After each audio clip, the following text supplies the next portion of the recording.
sejak kebangkitan ulama bersama pengikut-pengikutnya istiqomah dan setia jaga akidah dan sunnah Rasulnya.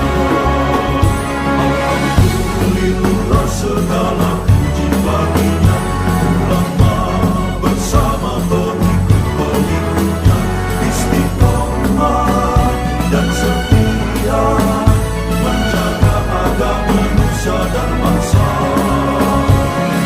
Mari kuatkan niat kita, kita bulatkan tekad kita, terus lanjutkan amal kita, mengembangkan hikmah kita. Assalamualaikum warahmatullahi wabarakatuh. Alhamdulillahi wa kafa, wassalatu wassalamu ala sayyidina Muhammadin Mustafa wa ala alihi wa ashabihi ahli sidqi wal wafa. Amma ba'd. Hadratul muhtaramin, hadirin wal hadirat, jamaah majlis atau Masjid Al-Abrar yang dimuliakan oleh Allah. Malam hari ini kita melaksanakan tarawih yang ke-17 bertepatan dengan malam 17 Ramadan yang kita kenal dengan Nurul Quran. Jamaah rahimakumullah, memang dalam berbagai teladan dan contoh-contoh yang sudah diberikan para sahabat pada Rasulullah, diberikan para sahabat, diberikan oleh Rasulullah pada kita, ini ada banyak model dan ada banyak macamnya. Satu contoh diantaranya zikirnya Sayyidina Abu Bakar dengan zikirnya Sayyidina Umar beda. Sayyidina Abu Bakar kalau zikir pelan, tapi kalau Sayyidina Umar zikirnya agak kencang. Subhanallah kencang. Ditanya saat itu oleh Rasulullah, Abu Bakar, kenapa kalau engkau berzikir kok pelan? Iya, Allah akan maha mendengar ya Rasulullah, karena saya pelan. Dan begitu ditanya Sayyidina Umar, engkau Umar, kenapa engkau zikir kencang-kencang begitu?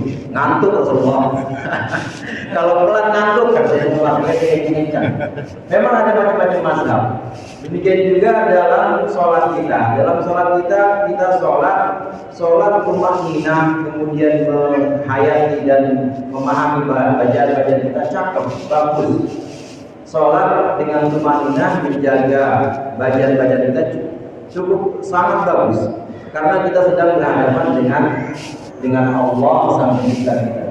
Ada satu sahabat namanya sahabat Ibnu Abbas. Abdullah bin Abbas ini adalah seorang sahabat yang sejak kecil oleh Rasulullah sudah didoakan, Allahumma faqihu fiddin wa 'allimhu ta'wil. Ya Allah, berikanlah dia pemahaman memahami agama dan ajarkanlah kepada dia tafsir Al-Quran. Ini namanya sahabat Ibnu Abbas. Sahabat Ibnu Abbas ini adalah mufassir pertama dari kalangan sahabat yang mentafsirkan banyak ayat pertama dari kalangan sahabatnya, sahabat Ibnu Abbas. Sahabat Ibnu Abbas, hadirin hadirat rahimahullah, ini sholatnya cepat. Dengan sahabat-sahabat lain beda. Sahabat-sahabat lain sholatnya lama. Ketika ditanya sahabat Ibnu Abbas, engkau sholat, wahai Ibnu Abbas, kenapa kok sholatnya cepat banget? Iya, karena nanti kalau setan pengen godain saya, maka saya udah selesai duluan. Jadi setan itu kalau mau godain orang itu dia siap-siap dulu. Nah, belum sempat dia godain, udah selesai sama Ibnu Abbas. Ini yang dipegang oleh jemaah Amrul Ustaz. Jemaah Amrul sholatnya begini nih. Jadi ikut mazhabnya Ibnu Abbas. Dan juga sebagian pesantren, banyak pesantren yang ada di Jawa Tengah, Jawa Timur, itu terawihnya jam 7:30 mulai, jam 8:04 selesai. Kenapa? Supaya setan nggak mau bergodain. Jadi baru siap-siap bergodain terawih kita. Ini adalah mazhab Ibnu Abbas dan mazhab satu juga ini. Jadi memang ada contohnya dan teladannya. Alhamdulillah semua ada di Indonesia ini, ada di Nusantara ini, dan memang yang banyak kita ambil dari kiai-kiai kita, dari pesantren-pesantren itu yang mazhab yang cepat Ustaz, supaya setan nggak mau bergodain kita. Belum dia godain, belum masuk masjid, kita udah rapi gimana.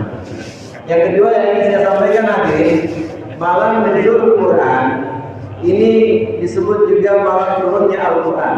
Ada beberapa redaksi yang bisa mewakili kata nuzul atau kata turun.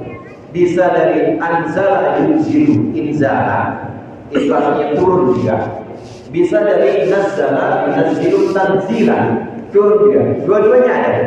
Inna anzalnahu fi lailatul qadr, ini dari anzala yunzilu inzala. Yang tanzil ada juga. Hamim tanzilu minal rabbil alamin, hamim tanzilu minal rahmanir rahim, ghafirin dzambi, tanzil baginya. Ada tanzil, ada inzal atau anzal inzil. Nah, kita menyebutnya nuzul, semua punya arti turun. Apa bedanya anzala dengan nazzala?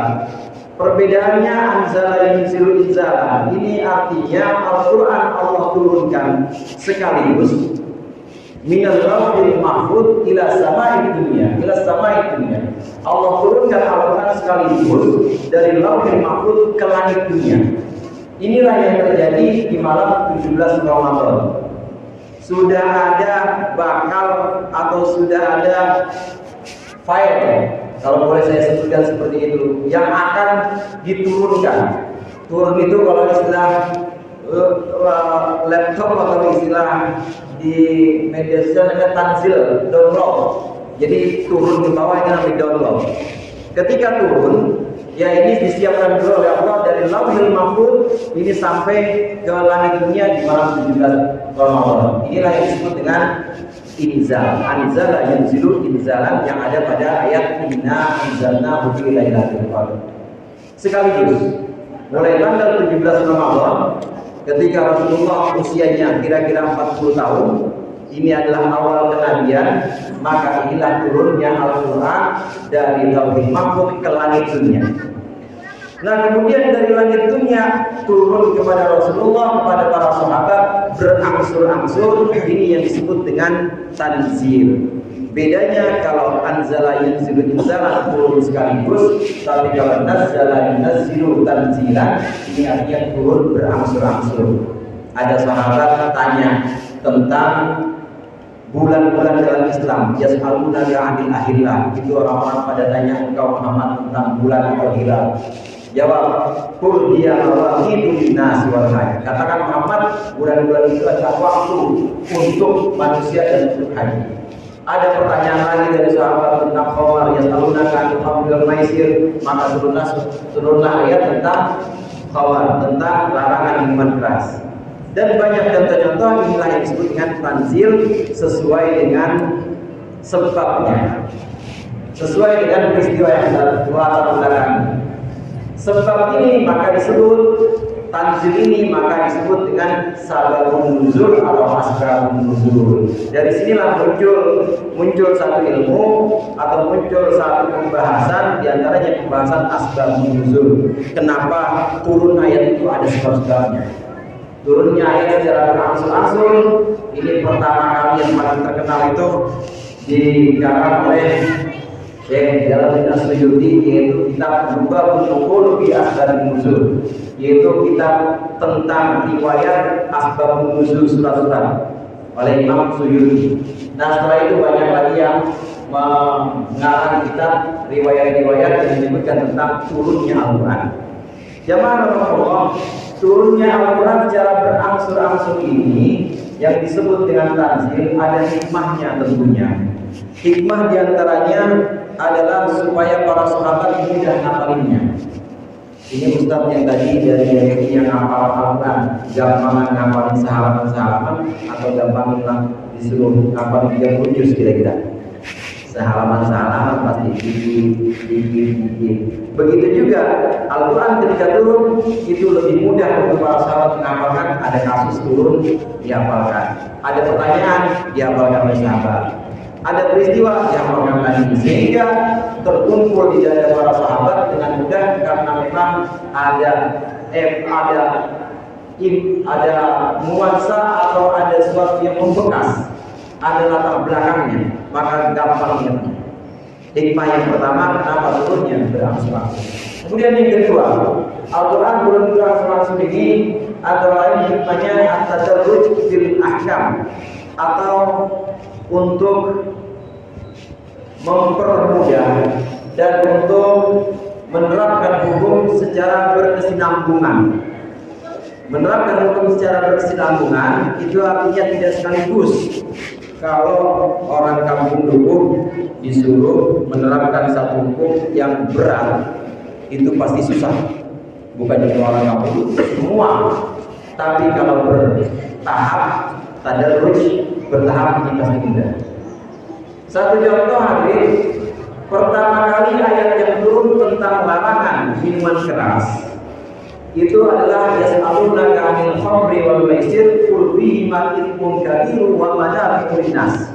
Para sahabat tanya kepada engkau Muhammad, bagaimana hukum minuman keras, bagaimana hukum judi? Jawaban Allah itu qul bihima itsmun, katakan Muhammad, dalam minuman keras, dalam khamr ada manfaatnya.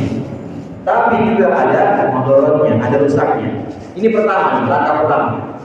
Apakah sudah haram? Belum. Tahap pertama belum haram.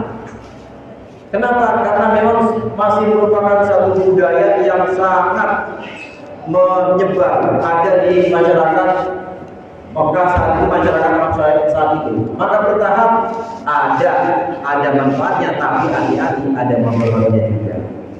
Nah, kemudian berikutnya ada kejadian, ada satu peristiwa. Seorang sholat, kemudian baca surat Al-Kafirun. Alhamdulillah kita itu ya. Al-Kafirun, Qur'an, Al-Kafirun, Qur'an. Baca Qur'an atau baca Al-Kafirun. Seorang sholat kemudian baca Al-Kafirun. Bismillahirrahmanirrahim. Qul ya ayyuhal kafirun a'budu ma ta'budun. Telah hilang. Itu kalau laknya hilang, aku cuma ta'budun artinya aku menyembah apa yang kalian sembah. Aku menyembah apa yang kalian sembah. Wa ma ana 'abidun ma'budun ma'ilah. Wa ana 'abidun ma'budun dan aku menyembah apa yang kalian sembah. Kalau laknya hilang itu jadinya ikrar bahwa ini orang yang sholat ini sedang menyembah apa yang disembah orang kafir. Kenapa bisa seperti ini? Karena dia mabuk. Karena dia minum sebelum sholat. Maka turun ayat larangan tentang wala taqrabus shalah wa antum sukara. Larangan minum minuman keras menjelang sholat. Kalau lagi mau sholat jangan minum minuman keras. Kenapa? Kacau tampaknya sholatnya. Apakah sudah mutlak haram? Belum. Boleh, tapi jangan ketika menjelang sholat. Nah, kemudian baru ada larangan mutlak. Larangan setelah di tahap yang ketiga yang menyatakan bahwa minum minuman keras itu rizqum min amal syaitan. Yang namanya minuman keras itu adalah satu kekotoran, kekejian, termasuk perbuatan setan. Maka fajtanibuh, maka jauhilah. Mutlak. Dengan bertahap seperti ini, yang awalnya belum haram, tapi diwanti-wanti, kemudian sudah mulai agak warningnya agak keras lagi sampai haram mutlak. Ini namanya at-tadarruj bil ahkam. Al-Quran turun, tanzil turun secara bertahap. Ayat-ayatnya tadi sudah saya sebutkan. Ini antara lain untuk membuat hukum yang turun kepada kita tidak terlalu berat. Turun kepada para sahabat saat itu mudah dijalani karena memang ada tahapan-tahapannya. Jamaah Allah, demikian juga kita.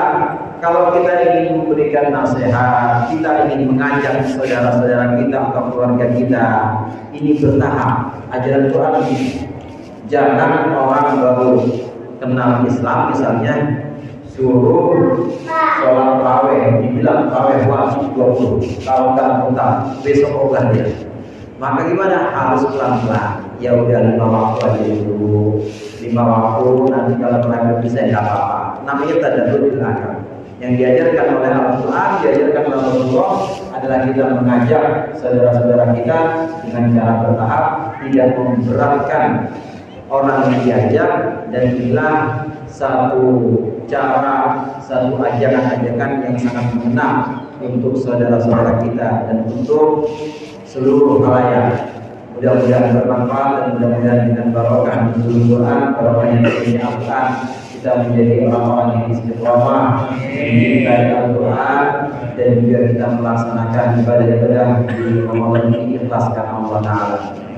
Kurangnya saya mohon maaf. Assalamualaikum warahmatullahi wabarakatuh.